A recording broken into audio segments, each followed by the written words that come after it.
Gemido, la télé number one. Gemido, c'est la différence du monde médiatique.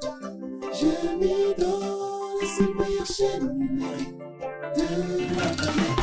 Voici les réseaux de la vie, les réseaux les plus fiables. Notre ami intime, la vie change avec Gemido. Gemido est là pour nous communiquer. Elle est là pour nous donner l'espoir. Elle est là pour nous cultiver. Elle est là pour nous rapprocher. Gemido. Oh, l'initiateur c'était Yondinga Akanga Masolo. Gemido. La chaîne par excellence. Gemido. Oh, Nemerico. Gemido.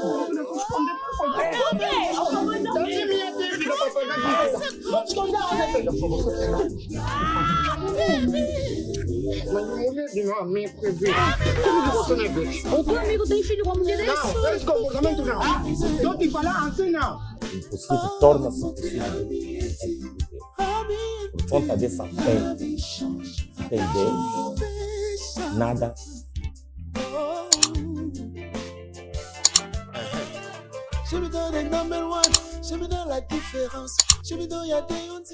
Ora viva, sejam todos bem-vindos a mais uma edição do Temuca 24.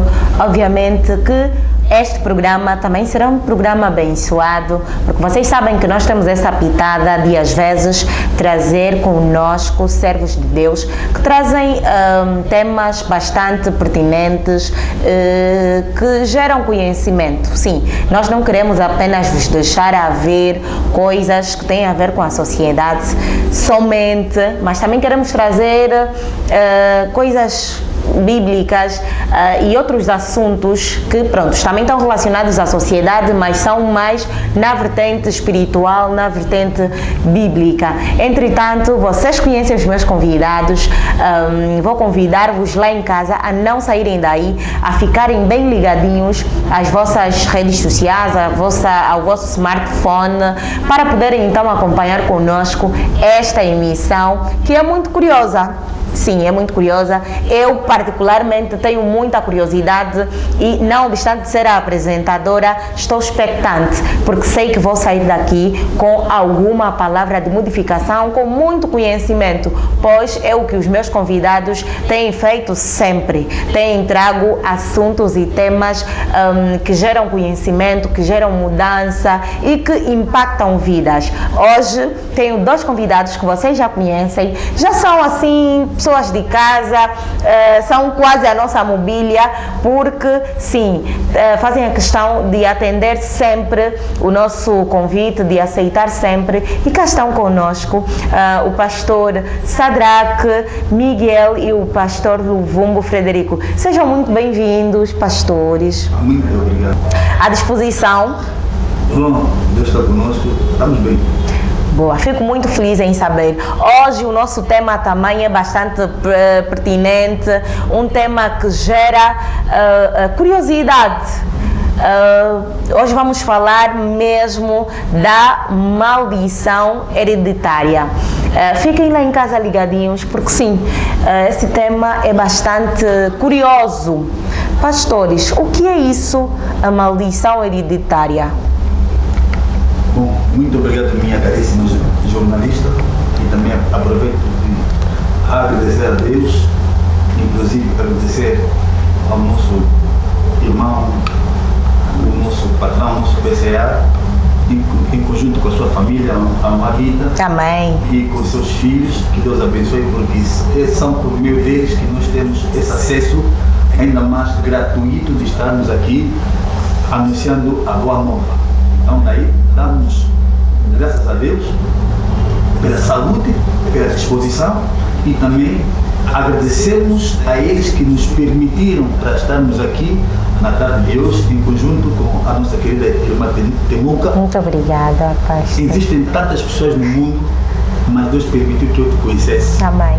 Ou que nós pudéssemos nos conhecer, uma bênção que nós recebemos da parte de Deus, como também os irmãos que estão na câmera, o irmão tantos que eu até não me esqueço. Rigen. Sim, sim.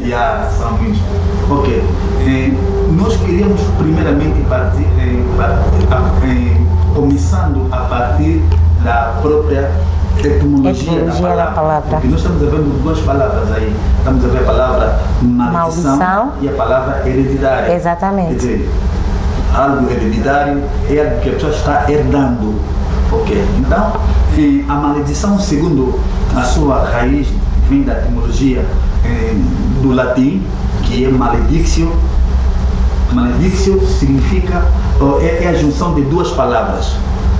Male, que é mesmo em português mal ou mal, e dictio, que é a palavra, que vem da palavra dizer, quer dizer, dizer mal.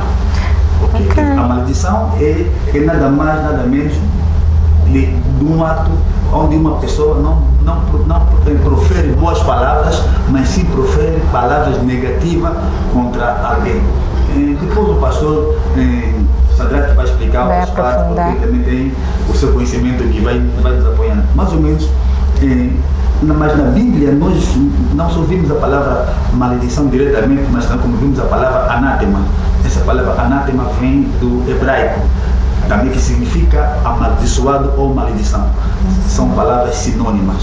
Mas nós em português usamos a palavra maledição, que em outras palavras é maldizer. Ok. Que é mesmo também anátema. Okay. Então, o que nós queremos transmitir ao povo de Deus na tarde de hoje é levarmos o povo de Deus ao conhecimento perfeito da vontade de Deus. Porque, segundo o que nós vamos ler na Bíblia, no livro de Êxodo, capítulo 20, Êxodo 20, versículo 5, está escrito o seguinte: não se ajoelhe diante de ídolos, nem os adore, pois eu, o Senhor, sou Deus e não tolero outros deuses. Eu castigo aqueles que me odeiam até bisnetos e trisnetos. Aqui estamos no livro de Êxodo. Existem 5 livros que Moisés escreveu. Então, no segundo livro de Moisés, que é o livro de Êxodo, Deus começa a dar ao povo dele os 10 mandamentos. E nos 10 mandamentos, Deus já mostra o seu ponto de vista para aqueles que adoram os ídolos. Deus diz que nesse versículo que ele visita a maledição dos pais nos filhos, nos filhos dos filhos, nos filhos dos filhos dos filhos, até aos seus trisnetos. Quer dizer, uma geração, uma maledição, segundo o livro de Êxodo, vai até a 4ª geração. Mas que no livro também no livro de Números está escrito o seguinte, porque nós não podemos só falar sem lermos. Okay. Êxodo, em Números capítulo 14, no versículo 18. Eu leio assim a palavra do Senhor. Também. Eu, o Senhor, tenho paciência e muita compaixão. Eu perdoo a maldade e o pecado, porém não trato o culpado como se fosse inocente. Eu faço com que o castigo dos pecados dos pais caiam sobre seus descendentes até os bisnetos e os trisnetos. Quer dizer, aqui nós já estamos tendo a ideia do que uma maledição é hereditária. Mas será que é isso mesmo que Deus queria nos ensinar? Porque hoje há uma doutrina, hoje há um sistema que os homens de Deus, quer dizer, algumas tendências religiosas adaptaram como uma forma de levar o povo de Deus à libertação. Ok, mas o que diz a Bíblia acerca deste mesmo assunto? Porque aqui já temos 2 versículos da Bíblia, porque nós não podemos fazer uma doutrina isoladamente, só com um texto da Bíblia, então vamos criar uma doutrina. Então nós estamos vendo que o livro de Êxodo e o livro de Números estão falando a mesma coisa. Mas o que o próprio Moisés queria falar de concreto acerca disso? No livro de Deuteronômio, capítulo 24, eu leio o seguinte, porque depois vamos subir, temos que começar nessa escritura para podermos explicar mais ou menos o contexto espiritual dessa palavra. No livro de Deuteronômio 24, versículo 16, assim diz a palavra do Senhor: os pais não serão mortos por causa dos crimes cometidos pelos filhos, nem os filhos por causa de crimes cometidos pelos pais.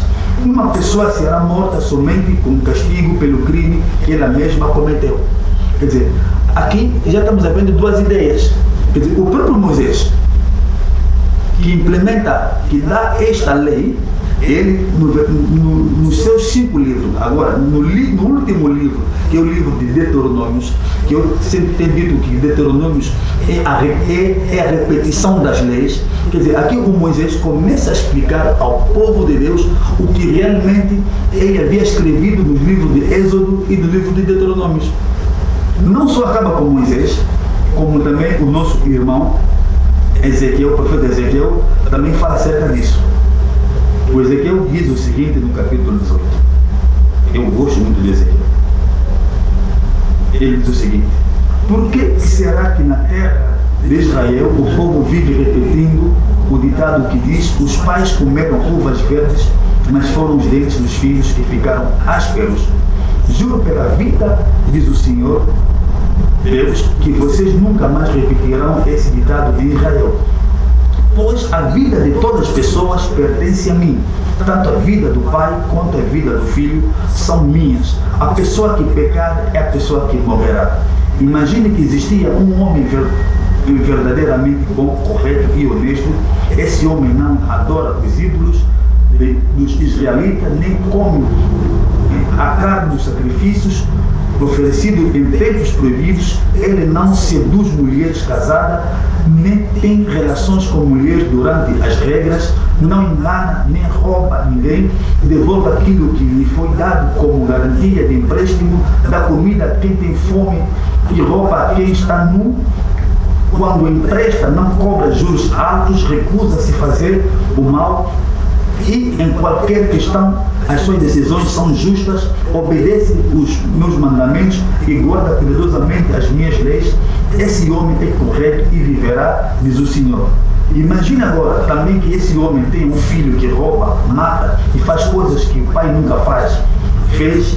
Esse filho come carne dos sacrifícios oferecidos pelos tempos proibidos, seduz mulheres casadas, engana os pobres, rouba, fica com aquilo que lhe foi dado como garantia de empréstimo. Ele vai aos templos pagãos, adora ídolos nojentos e empresta dinheiros a juros altos. Será que ele vai viver? Não vai viver. Ele faz todas essas coisas vergonhosas e morrerá por causa dela. Esse filho será culpado da sua própria morte. Aqui, eu sei que eu li muito, mas eu queria começar com esta introdução nessas belas leituras, só para darmos uma iluminação, logo no começo, que a maledição, ou a palavra maledição, ou maldizer, segundo o pensamento de Moisés, quando ele instituiu ou deu esse mandamento, a ideia de Deus é que os povos, ou os filhos, os bisnetos, os trisnetos, só poderiam herdar esta maledição caso eles tivessem a repetir as coisas que os seus pais fizessem. Razão pela qual que no livro de Ezequiel, capítulo 18, Deus está dizendo o seguinte, que o que os filhos diziam acerca que os pais comeram figos verdes, os dentes dos filhos, os pais comeram figos verdes, os dentes dos filhos ficaram ásperos, ou tipo vazia, perderam o sabor na comida. Então, esse ditado não poderia se fazer, porque o próprio Deus diz o seguinte: eu sou dono da vida. A alma que peca é a alma que morre. É o mesmo que Moisés vai explicando no Deuteronômio capítulo 24, versículo 16. Que Deus não tem como inocente o culpado, nem o culpado como inocente. Quer dizer, a pessoa que está pecando, essa pessoa que é maldito. Mas se nós vimos no Êxodo, a ideia que nós tínhamos no começo era que quando a pessoa fizesse o pecado, o castigo passava do filho, quatro gerações, e depois é isso. Mas no livro de Ezequiel, o Ezequiel nos mostra o plano de Deus. Ele diz o seguinte: se o pai fizesse, o pai for um pai justo, a fazer boas obras, depois ele nasce um filho, o filho faz mais obras, o pai vai vivendo, mas o filho morre.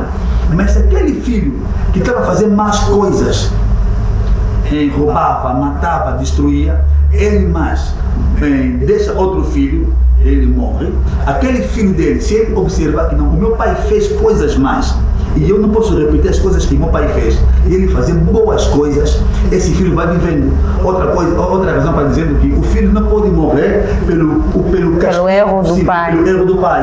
Mais ou menos a ideia é essa. Depois vamos continuando explicando em forma mais detalhada acerca disso.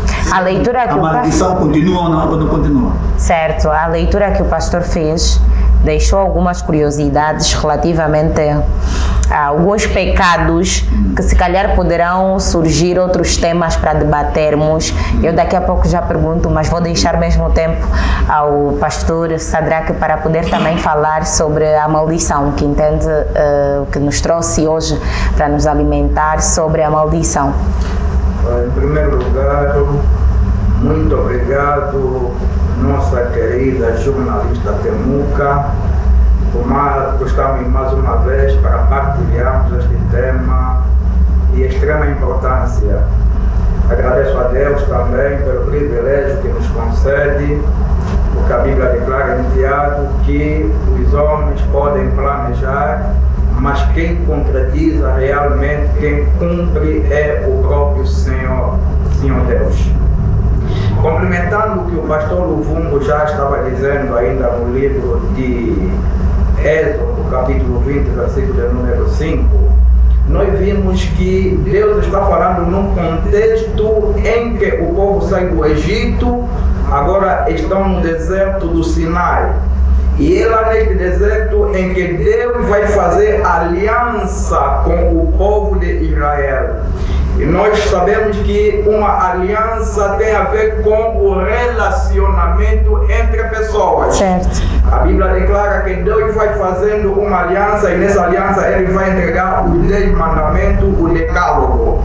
E o que vai acontecer? Como toda aliança deve envolver também promessas, ou seja, as pessoas devem pronunciar palavras. E nós temos, por exemplo, essa ilustração quando nós casamos. Cada pessoa faz uma declaração daquilo que, da aliança que ele está fazendo para com o outro. E Deus, sendo Ele fiel, Ele sempre cumpre com a sua parte. Era necessário que os homens também cumprissem a sua parte. É assim que Deus vai colocar a responsabilidade diante dos homens, de que aqueles que desobedecerem a estes mandamentos, eu visitarei a iniquidade dos pecados dos pais, da terceira até a quarta geração. Mas o que chama a minha atenção, porque muitas pessoas, conforme o pastor Luvungo disse, a tendência que tem se levantado dando maior relevância a esta parte, mas se você lê muitíssimo bem, a Bíblia está declarando que eu visito a iniquidade dos pais aos filhos, da terceira até a quarta geração, daqueles que me odeiam. Ou seja, Deus é claro que a punição é para aqueles que lhe odeiam. Porque no versículo de número 6, do mesmo capítulo de número 20, a Bíblia vai declarando de que a minha bondade e a minha misericórdia vai até 1000 gerações. Ou seja, para aqueles que me obedecerem, a minha bondade e a minha misericórdia vai até 1000 gerações. E se nós formos a definir concretamente maldição, maldição biblicamente significa uma consequência negativa, geralmente é pronunciada por Deus ou por uma autoridade espiritual, mas como resultado do pecado, da desobediência ou de qualquer ato de injustiça. Ou seja, se não houver pecado, se não houver desobediência ou qualquer ato de injustiça, não pode haver maldição. A maldição só irá atuar quando houver esses 3 elementos. Razão pela qual a Bíblia vai declarar no livro de Provérbios, no seu capítulo de número 26, versículo de número 2, de que qualquer maldição sem causa não tem efeito. Pode ser, Deus nunca nunca vai pronunciar palavras de maldição para qualquer pessoa que esteja na presença dele. De qualquer maneira, nenhum homem, seja ele quem for, que pronuncie palavras de maldição, desde que não haja causa, essa palavra não terá efeito. E pastor, só para dar sequência, acho que o pastor já começou a responder, mas para situar lá em casa, eu gostava de saber como é que as pessoas dão conta que estão diante de uma maldição.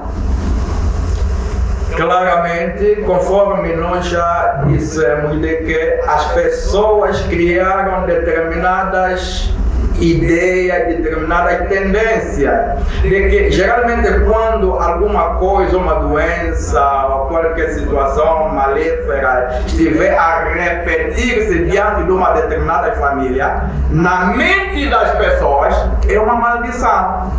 Mas nem sempre. Nem sempre. Porque imagina, a Bíblia vai declarando que Jesus, quando ele pelo menos estava diante de um homem cego, e a Bíblia vai declarando que os discípulos já que tinham a mentalidade do povo judeu, de que quando a pessoa tivesse um problema qualquer na mente deles, é porque a pessoa havia pecado ou os seus pais haviam cometido qualquer situação de ilicitude. Mas quando Jesus olha para ele e diz, nem ele pecou, nem os seus pais pecaram, mas isto está acontecendo para que a glória de Deus se manifestasse. Ou seja, muitas das situações que muitas das vezes nós vimos de que talvez possa ser uma situação de maldição, talvez eu pequei, talvez meus pais cometeram, mas nem sempre isso é verdade. E aliás, quando você estuda a vida de Jó, você compreende de que essa mentalidade judaica estava enraizada para todos. Porque os amigos de Jó começaram a quebrantar e a matar Jó em querer saber o que Jó havia cometido. Mas Jó claramente sabia que não havia cometido nenhum mal. E a Bíblia declara que foi o próprio Deus quem dá o testemunho de Jó, dizendo um homem íntegro, um homem que se desvia do mal, um homem que andava de uma forma reta. Não havia, mas era simplesmente uma prova pela qual Deus estava lhe colocando. Era mais ou menos isso. Só para tentar contextualizar aqui na nossa realidade angolana, muitas vezes são os jovens que dizem, olha, eu não estou a dar certo, não estou a conseguir um emprego porque eu sou amaldiçoado, ou se calhar os meus avós cometeram alguma coisa e eu como cidadão, né, eu como jovem estou a pagar por isso. Eu gostava que os pastores nos fizessem perceber, pastor Frederico, que me fizesse perceber e lá em casa também, será que isso existe mesmo ou é a falta de esforço também das pessoas? Bom, obrigado pela pergunta. Embora que a pergunta não foge muito do nosso tema, mas segundo vai se encaixando mais com a ideia que o pastor disse acerca da maldição. E muitos pensam que quando algo não vai bem, a ideia é que há uma maldição da família. A razão pela qual na Bíblia há uma história que é contada de um homem que era o marido da Naomi. Este homem, ele se leva a sua família porque em Betlém já não havia comida, então foram numa outra cidade ou numa outra terra, mas lá está escrito que ele mesmo, o Senhor, morreu. Acho que foi o Abimeleque, né? Não sei se o nome dele. O Abimeleque. E os seus 2 filhos também lá faleceram, onde os ambos tiveram mulheres, 2 filhos deles tiveram mulheres, a outra era a Ruth, e de lá onde nós contamos a história da Ruth, a história bíblica. Isso. Então a pessoa, por não saber da vontade de Deus, não procurar saber o que Deus quer de mim, então a pessoa procura tudo pelo seu esforço. Mas nós entendemos na Bíblia que existe a chamada vontade permissiva. A vontade permissiva não é a vontade absoluta de Deus. É algo que Deus permite que nos aconteça para que algo ou para que a sua glória seja vista. Porque nós vivemos pela glória de Deus. Esse aqui o exemplo da história que o pastor deu a bocado deste jovem que era cego. Está escrito que isso aconteceu por ele para que a glória de Deus fosse se manifestasse. Então, não foi da vontade dele, nem dos pais, que ele nascesse cego. Mas Deus queria manifestar, revelar a sua glória, que eu sou Deus que faço milagres. Outra coisa, isso está a cumprir a profecia que se encontra no livro de Isaías, onde o Isaías dizia que o vosso Senhor, o vosso Deus virá como uma retribuição. Ele ia abrir os olhos dos cegos, os coxos poderiam andar. Então, esta passagem da Bíblia só está cumprindo o que já se falou no começo. Como nosso Deus repete as coisas, só está a repetir o que aconteceu, que Jesus tinha que curar esse homem, que era cego, para realizar ou para cumprir o que foi dito no profeta. Então, para responder a sua pergunta é o seguinte: as coisas que nos acontecem para um filho de Deus, ele deve saber as causas. A primeira causa pode ser uma provação. Deus pode nos levar à prova. Já falamos aqui para testarmos a nossa fé. E outra coisa, aquilo pode ser também uma tentação. Porque a tentação traz perseguição e traz tribulação. A pessoa não entende o que está se passando na sua vida. Mas, em suma, o justo vive pela fé. O justo não vive pelo que ele vê ou no que ele ouve. Ele é como uma árvore plantada à beira de um rio. Ela nunca seca. Quer dizer, o momento pode aparecer obscuro, pode aparecer de sofrimento, mas quando está com Deus, tudo está em controle. Até que ele pode sofrer, mas Deus sabe que ele está sofrendo pela sua própria vida. Há pessoas que estavam aqui em Angola, saíram bem em Angola, viajou, chegou na Europa, morreram. Mas aqui estava muito bem. Quer dizer, a pessoa pensa que viver bem é ter carro, a pessoa pensa que viver bem é ter filhos, a pessoa pensa que viver bem é ter avião. Não. Viver bem é estar em paz, em conexão ou em comunhão com Deus. Esse aqui que nós resumimos de viver bem. Tudo que fica, tudo que resta, são complementos que vão seguindo a nossa caminhada profética. Vamos tentar fazer como se fosse uma escola bíblica dominical. Okay. Porque eu sempre tive essa vontade, eu sempre fui aquela crente, aquela irmã da igreja, aquela menina da escola bíblica dominical que questionava. Okay. Eu acho que quando não questionamos, não crescemos. Okay. Entretanto, com o que o pastor teve a dizer, surgiu algumas questões. O pastor disse que existem coisas que acontecem para a manifestação da glória de Deus, para que algumas profecias se cumpram. E deu o exemplo do cego que foi curado, que nem ele, nem a família dele, nem os avós pecaram, mas aquilo aconteceu, ele foi cego para que se cumprisse as Sagradas Escrituras. Eu aqui trago um exemplo assim um pouquinho fora da maldição, daqui a pouco voltamos, mas também vou aproveitar já que é para os pastores poderem saciar a minha fome. Okay. Vou trazer aqui o caso do Judas, que vendeu Cristo. Será que ele é culpado como tal ou aquilo tinha de acontecer para que as Sagradas Escrituras se cumprissem, se concretizassem? Bom, segundo o que está escrito na Bíblia, o seu pecado já foi escrito há muitos anos. O pecado de Judas? Sim. E outra coisa, o nosso Deus que nós servimos é um Deus onisciente.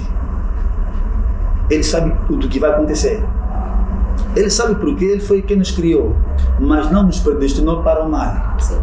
Mas ele sabe cada pessoa como que ele se comporta. Outra coisa, entre Esaú e o Jacó, ambos eram filhos da mesma mãe. Mas no começo, logo no seu nascimento, até antes de serem nascidos, diz a Bíblia que Deus amou o Isaac e aborreceu sobre Esaú. Não é que Deus não gostou do Esaú, mas Deus sabia quem realmente seria o Esaú. Deus sabia. E se você acompanhar teologicamente a história de Esaú, ele era alguém muito rígido, muito forte, de um caráter muito forte. Então, enquanto que o seu irmão era simples, era humilde, o Esaú não era isso. Então, voltando na nossa ideia, estamos a falar acerca do Judas. O Judas, ele está sendo amaldiçoado não porque Deus queria que ele fosse amaldiçoado, é porque ele era um homem da iniquidade. Quer dizer, ele praticava a iniquidade. O que nós lemos no livro de Êxodo, está escrito que esses homens estão sendo amaldiçoados pelas suas iniquidades. Quer dizer, iniquidade significa algo de mal, algo de mal que as pessoas faziam. Então, quem faz coisas mal, já há uma sentença para eles. Romanos 6, 26 diz o seguinte, Romanos 6, 23 diz o que o salário do pecado é a morte. Então, por exemplo, eu sei que essa pessoa pode ir no céu ou não no céu, eu posso entender, não é porque eu sou Deus não, mas posso entender. Suponhamos que alguém saiu roubar e ao sair encontra-se com a polícia, troca de tiros, dá um tiro na cabeça e ele morre. Essa pessoa não teve tempo de se converter. Automaticamente o salário do pecado que ocorre é a morte. Quer dizer, ele está morrendo uma morte natural, física, e uma morte espiritual, porque também não chegou de receber Jesus Cristo. Existem tantos outros exemplos, e que também está escrito no livro de Ezequiel. Se lês no capítulo 18, está escrito que se alguém que era justo parar de fazer o que é justo, o bem, e começar a fazer o mal, ele vai morrer pelo mal que ele começou a fazer. Quer dizer, tudo que ele fez de bom já não vai se contar mais. E o mesmo acontece que quando alguém fizesse coisas boas e depois começasse a fazer coisas mais. Coisas mais e depois começasse a fazer coisas boas, era perdoado. É isso. A pessoa vivia. Porque ele mudou a fazer boas coisas, parou de fazer. Quer dizer, o pecado é definido como a transgressão da lei. Quer dizer, quando a pessoa para de transgredir a lei, sair na iniquidade ou na iniquidade, fazendo coisas justas, então a pessoa vive. Quer dizer, segundo a lei, as pessoas viviam segundo a lei. O que a lei ordenava, mandava, se as pessoas começassem a aplicar, elas viviam. Mas Jesus, quando ele vem, ele diz o seguinte: eu não vim acabar com a lei, mas vim cumpri-la. Quer dizer, para nós, a lei até subiu um pouco mais, porque naquela época, só você vendo uma mulher, aliás, não sem caindo com ela, tu não pecavas. Quer dizer, a pessoa só pecava quando caísse com uma mulher. Ainda mais pior se for uma mulher casada. Essa pessoa era amaldiçoada. Mas o que nos conta na Bíblia, nós nesse tempo, no tempo da graça, quando olhamos só uma pessoa com más intenções, quer seja homem como mulher, nós já pecamos. Quer dizer, nos olhos de Cristo, nós já caímos. Quer dizer, fizemos o que essa pessoa fez ou poderia fazer no tempo da lei. Mais ou menos isso. Só para complementar na questão que coloca sobre a Judas, aí nós vamos entrar num grande dilema entre o calvinismo e o arminismo. Porque se nós vemos, na verdade, a Bíblia declara em Isaías que Deus é aquele que conhece o fim a partir do princípio.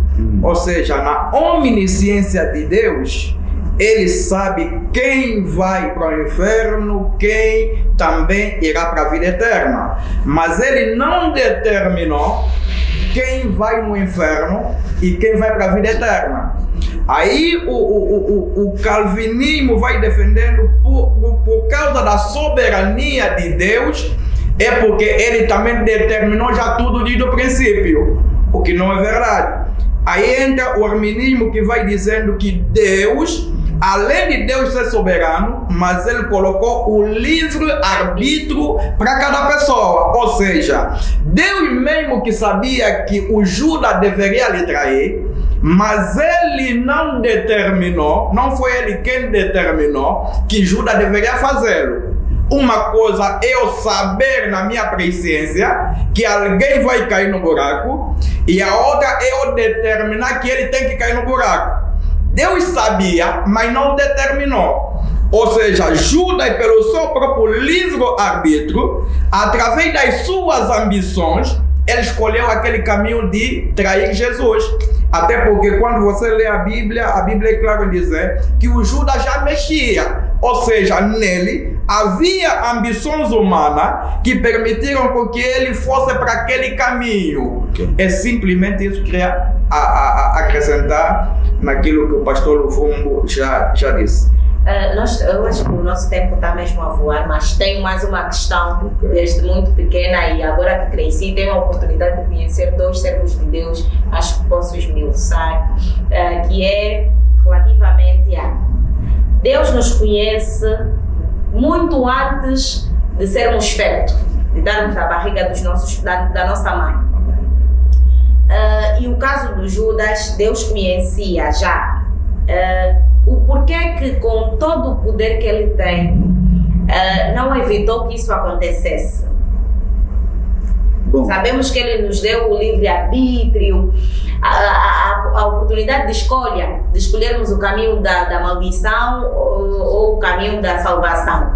Mas o porquê que não se evitou, com o poder que Deus é todo poderoso, onisciente, onipotente, onipresente, podia salvar o Judas para não passar por aquilo? Bom, antes de eu dar essa resposta, eu preparei um versículo em casa que é em 1 de Coríntios capítulo 6, versículo 20.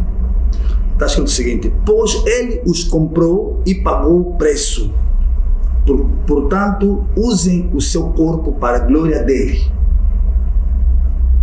Este versículo já está a responder à vossa pergunta. Estou a repetir. Pois ele os comprou e pagou o preço. Portanto, usem o seu corpo para a glória dele. O que o apóstolo Paulo está querendo falar, ou fala aos Coríntios, o seguinte: a palavra que ele usa para a palavra comprar, que também significa resgatar, em grego é agorazo. Essa palavra agorazo tem a ideia de alguém ir no mercado fazer compra. Ouça, quando alguém vai no mercado, é óbvio que vai comprar roupa, comida, o que ele bem entender comprar. Exatamente. Mas no tempo, no tempo dos romanos, as pessoas não só compravam roupa, ou peças, ou carros, ou animais, também compravam escravos. Seres humanos. Como o José também foi comprado também. Vendido e foi comprado. E também foi mais revendido também. Ok. Mas no tempo dos romanos, quando alguém fosse comprado, quem vai comprar? Ele compra a pessoa, que é um escravo na mão do seu dono. Automaticamente o dono perde todos os direitos daquela pessoa. Ele pega o dinheiro, vai conceder. Agora, quando Cristo faz o agorazo, ele não pega dinheiro, não. Ele nos compra com um preço muito valioso, que é o seu sangue. Cantamos assim: eu fui comprado pelo preço muito grande, este preço foi o sangue derramado lá na cruz. Seu sangue garante vitória. Então, quando Jesus fez o agorazo, quando nos resgatou, automaticamente o diabo perdeu todo o controle que ele tinha em nós. Todos os direitos que ele tinha em nós, todas as suas envolvências, ele perdeu. Quer dizer, o poder de me comandar, o poder de me mandar, de me influenciar, tudo o que eu poderia fazer quando eu estava fora do Cristo, ele perdeu. Agora estou no controle do próprio Cristo, dirigido pelo Espírito Santo. Razão pela qual que quando nós somos resgatados, nós temos que viver pela glória dele. É isso que o Judas, conforme o pastor acabou de dizer, ele, enquanto o seu ministério com Cristo, ele tirava, em outras palavras, ele roubava, ele pegava na caixa, como tesoureiro de caixa, ele fazia desfalques aí. Então, coisas que já mostravam que ele foi um homem avarento, homem que amava mais o dinheiro do que a própria pessoa. A razão pela qual, quando ele vende Jesus Cristo, ele não sabia que o que ele fez era um caminho bem dizendo, ele abriu a porta para a salvação. A porta da salvação. É isso, ok. Mas acontece que nesse evento, houve 2 pessoas que fizeram a mesma coisa. O Pedro também fez a mesma coisa. O Pedro também? Sim, o Pedro também traiu Jesus 3 vezes até. Ok. Até o Judas não foi divertido, o Pedro foi divertido. O Pedro não é o que duvidava muito? Não, o Pedro, o Cristo disse que nessa noite, o galo não cantará 3 vezes, você já vai me trair. Porque em todos os sítios que levavam Jesus, o Senhor Jesus Cristo, o Pedro lhe acompanhava de longe. Então as pessoas que notavam uma característica, quer dizer, uma forma, uma semelhança, uma envolvência entre Jesus e o Pedro, diziam: não, eu já te vi com esse homem. Ele dizia: não foi eu. Eu nunca lhe conheci. Ok, ele negava Jesus. É isso, já. Então, agora sim, agora já entendeu, né? Sim. Então ele negou 3 vezes. Em outras palavras, ele traiu Jesus 3 vezes. Ok. Mas diz a Bíblia que ele, quando o galo cantou, ou gritou "Coricó", como temos dito sempre, né? Sim. Então, como já disse, é o sinal de amanhecer, está escrito que o apóstolo Pedro, que antes era ainda um discípulo, ele foi no sítio e começou a chorar com um sinal de arrependimento. Quer dizer, ao invés de ele ir se enforcar como fez o Judas, não. Ele foi se arrependendo. Enquanto que Judas também tinha essa possibilidade acho isso como pessoa, porque nosso Deus, ele ama. Nosso Deus, segundo o que nós lemos, ele é Deus que perdoa. Então Deus poderia perdoar ele, mas ele tinha uma inclinação negativa, não só de ser avarento, mas também como um homicida, alguém que se fez com autossuicídio. Pode perguntar. Pastor, pode argumentar, ajudar? Ok. Até queria, já que acho que a nossa querida amada já disse que estamos a correr um pouco atrás do tempo. Eu gostaria de recuperarmos um pouquinho mais o nosso tema, para fugirmos um pouquinho questão de Judas, já que estamos ainda no fim. Nós sabemos que já dissemos que para que haja uma maldição como uma consequência, deve ter uma legalidade, deve ter pelo menos a legalidade para que haja maldição. A razão pela qual, se nós voltarmos no princípio, nós vamos ver que quando Adão e Eva pecaram, houve a legalidade para que Deus pronunciasse palavras de maldição. A Bíblia declara que a terra foi amaldiçoada por causa do pecado de Adão e Eva.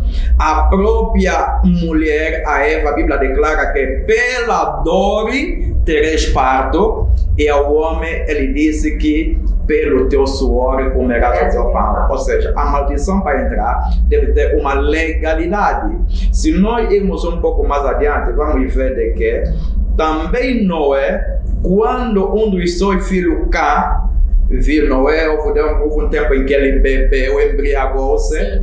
Então entrou um dos seus filhos Cã e encontrou-lhe nua, se podemos dizer, viu a nudez do pai. E a Bíblia declara que em vez de ele cobrir a nudez do pai, foi chamar o outro irmão a fim também de poder ver a nudez do pai. Só que o outro, em vez de ver, somente cobriu. E a Bíblia declara que quando Noé se recuperou, o que fez? Noé amaldiçoou ou proferiu palavras de maldição ao Cã, ou seja, a Caná, que é o neto de Noé, filho de Cã. Aí estamos a ver sempre o que? A legalidade para que haja que maldição. Se nós irmos um pouquinho mais adiante, vamos analisar a vida de Davi. A Bíblia declara que Davi caiu com Betseba, a esposa de Urias, e em vez de terminar somente por aí, ele mata o esposo de Betseba, que é Urias. Quando Natan vem ter com Davi, fala-lhe em forma de uma parábola, e Davi compreende que realmente esse homem precisava ser condenado, e Natan diz que este é mesmo você. A Bíblia declara em Salmo, em número 51, Davi clama a misericórdia de Deus e confessa o seu perdão. Embora que Davi perdoe, confessa o seu perdão, a Bíblia declara que Natan olha para ele e diz: os teus pecados estão perdoados. Mas por causa de tu pegares a esposa do teu servo Urias e matares o seu esposo, a espada jamais se apartaria na tua casa. A casa aqui é família. E nós vimos consequências que aconteceram na casa de Davi. Houve conflitos, houve perturbações. E não parou por aí. A Bíblia declara que o filho que nasceu desta mulher também morrerá. Ou seja, independentemente de Deus perdoar o seu pecado, mas pagou as consequências. Por quê? Porque a maldição só entra onde há legalidade. Aqui nós devemos estar bem claro. O filho não está a herdar aquilo que é o pecado de Davi, mas está a viver a consequência do pecado de Davi. O nosso tempo é escasso, mas como o pastor disse, agora surgiram mais questões, porque segundo a explicação que os pais deram, o pecado não é hereditário, ou seja, há uma parte da Bíblia que vem tirar isto, que diz que por mais que o seu pai peque, né, pelas obras, se praticar as boas obras, o pecado não vai ser, ou a consequência das obras dos seus pais não hão de vir até si. Agora o pai diz que mesmo que Deus perdoa, mesmo assim, as consequências do pecado ainda prevalecerão, mais ou menos. Então quer dizer que a maldição, existem casos em que a maldição é hereditária. Bom, acho que não buscaste bem a informação que o homem de Deus disse. A ideia que nós trazemos aqui é levar uma informação precisa. Sim. Não para que o povo de Deus fique distorcido. Agora, é como então, afinal de contas, isso, Paulo? É uma maldição? Continua ou como?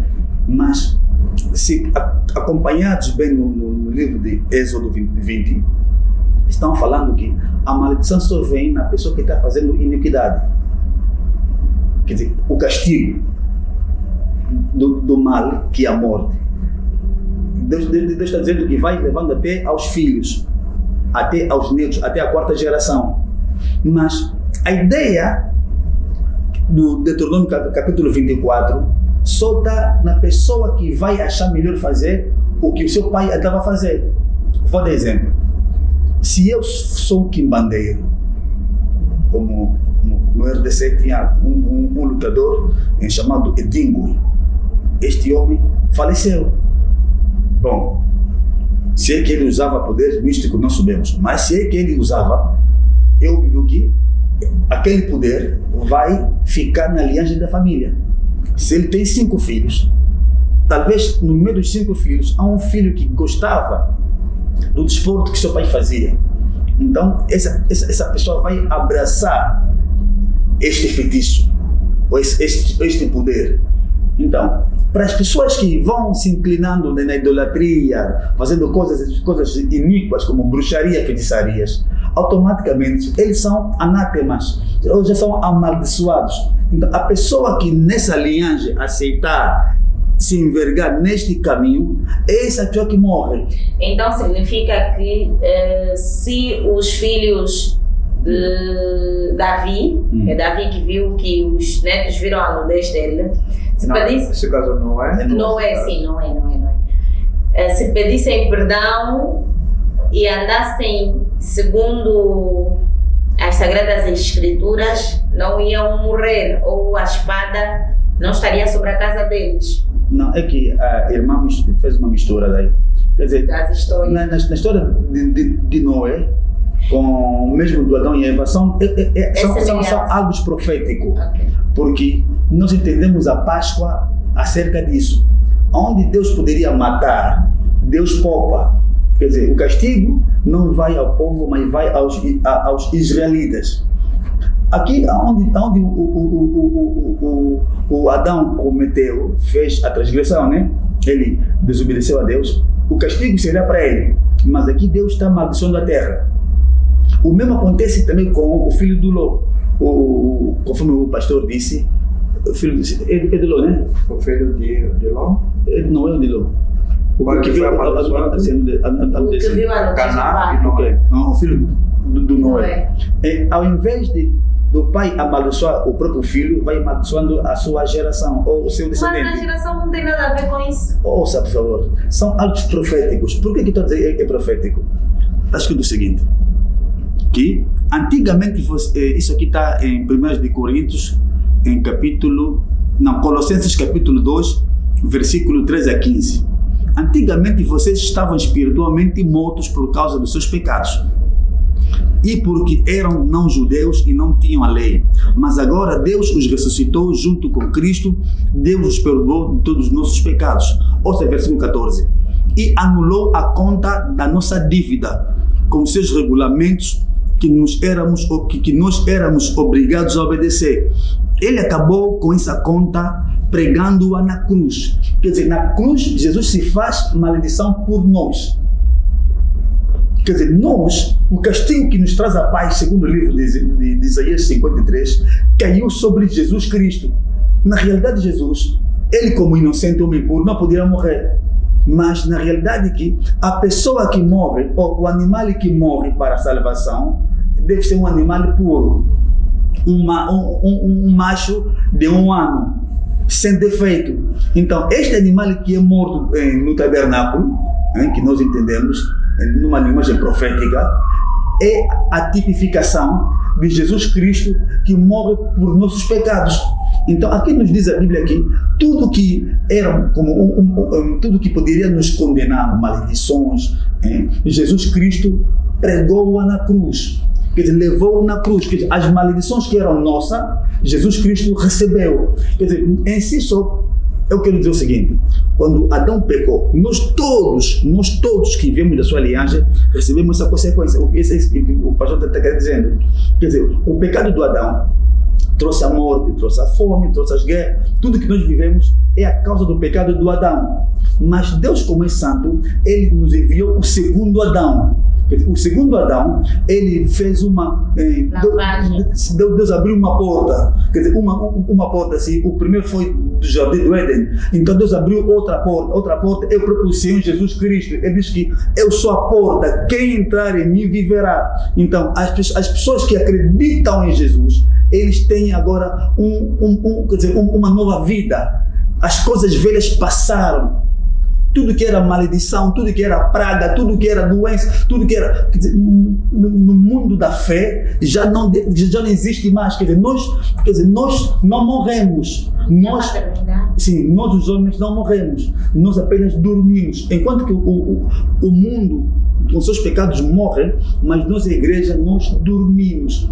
Aí está a diferença. Então, o pastor só está querendo dizer que as consequências ficam, por exemplo, o pai morre. Eu, como temos filhos, como que eles vão comer? Se eu que entrego comida em casa, até mulheres que ficam dizendo: ai meu Deus, toda a vida não aprendi a trabalhar. Sim. Então as consequências vêm, mas do pecado do pai não passa pelo filho. Só vai passar se o filho aceitar viver o pecado do pai. Agora percebi. Obrigada pela boa interpretação, por me ajudar a perceber, porque sei que lá em casa também muita gente ficou com essa dúvida. Eu gostava de saber se o pai também tem, assim, já para terminar. Realmente a ideia é essa. Nós temos que colocar duas coisas, são duas coisas distintas. Uma coisa é herdar a herança espiritual, a maldição. Nós não herdamos mais, geralmente, já estamos mesmo no fim, começar a dar a conclusão, não é? O livro de Gálatas, capítulo 3, versículo 13.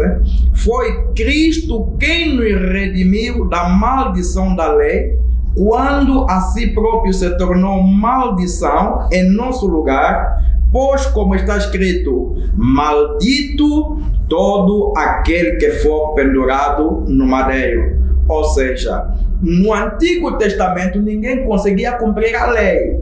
E por não conseguirem cumprir a lei, quase durante todo esse tempo as pessoas andaram por baixo da maldição. Amém. Mas por causa da morte de Cristo, ou seja, Ele colocou-se no nosso lugar, nós que éramos malditos, mas Ele se fez maldito colocando em nosso lugar para que nós possamos recebermos as bênçãos de Abraão. Ou seja, através de Cristo, nós alcançamos as bênçãos de Abraão e somos libertos da maldição pela graça. É nesse sentido, para concluir. Resta-me agradecer, acho que o pastor Frederico também já deu assim um pontapé. Eu ainda tenho alguma palavra, meu pai? Não. Já não? Muito obrigada. Aqui neste dia surgiram outras perguntas que vão ser temas, tenho a certeza que ainda os pastores vão regressar para podermos falar sobre esses temas que têm a ver com mais ou menos a junção, tipo, envolver-se mesmo estando menstruada é uma coisa que chamou a minha atenção, porque na nossa cultura às vezes estamos assim a romper um pouquinho, então se calhar lá em casa também ficaram com essa dúvida e muitas outras dúvidas que eu vou colocar no WhatsApp para podermos então analisar qual dos temas será o próximo que vamos trazer, mas os pais também estão à vontade para trazerem outros temas como este que foi dado pelo pastor Sadraque. Um tema bastante pertinente e que chama muita atenção. Muito obrigada já agora por nos trazer esse tema abençoado. Resta-me agradecer mesmo a vossa presença cá no nosso programa. Esperamos contar com vocês mais vezes e eu tenho a certeza que passo pleonasmo, é uma certeza de que cá estarão.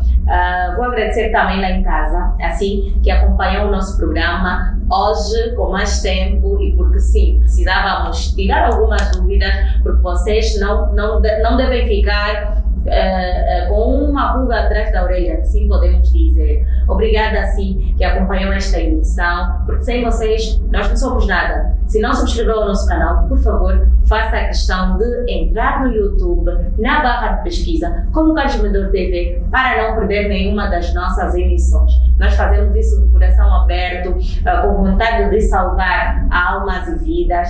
Esperamos a vossa retribuição, que é o vosso like, assistirem, não saírem daí até terminar as emissões. Agradecer ao nosso boss Deonzinho e à sua esposa, que muito têm feito para este canal funcionar. Agradecer aos meus colegas cameramenes, agradecer às minhas colegas que estou com saudades, agradecer também a vocês que estão lá do outro lado e aproveitar e mandar um abraço grande a todas as crianças, porque estamos no mês da criança, é o mês internacional da criança.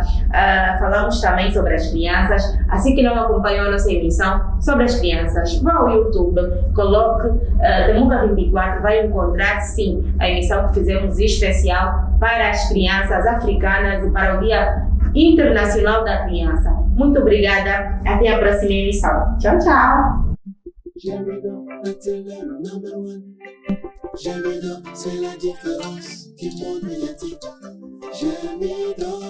La seule chaîne numérique de la planète. Voici les réseaux de la vie, les réseaux les plus fiables. Notre ami intime.